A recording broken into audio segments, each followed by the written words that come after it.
आपल्याला सरकारवर विश्वास दाखवावाच लागेल असं वक्तव्य जरांगेंनी केलंय। सरकारचं काम वेगानं सुरू आहे, आपल्या मागण्या लवकरात लवकर पूर्ण होतील। मात्र सरकारची इच्छाशक्ती असेल तर 2 तासात सगळ्या गोष्टी मार्गी लागतील असं देखील जरांगेंनी म्हटलंय। आपण पाहूयात ते नेमकं काय म्हणालेत।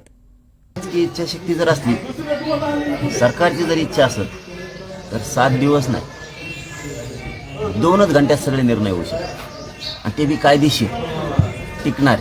तर इच्छाशक्ती त्यांची पाहिजे। विधानसभेमध्ये त्यांनी सांगितलं होतं राजे साहेबांनी की 3 दिले। असं वाटतंय की स्पीडनं काम करताय ते असं वाटतंय, कारण रात्री फोन शंभू राजे साहेबांचा होता आणि ती काम करण्याची पद्धत, त्यामुळे तर आम्ही समाजाने त्यांना वेळ दिला ना, होईल असं तर वाटतं। कारण एक बघा, आंदोलक म्हणल्याच्या नंतर आम्हाला आशा ठेवावी लागणारी, विश्वास ठेवावा लागणार, नाही तर आम्ही लढायला कुठं कमी येतो। आमचं चालूच आहे ना, शांततेत चालू आहे। शांतता मराठा आरक्षण जनजागृती आम्ही सुरू केली आज हिंगोलीपासून आहे। आता हिंगोलीला निघालोय, मराठा ताकदीनं एकत्र येणार।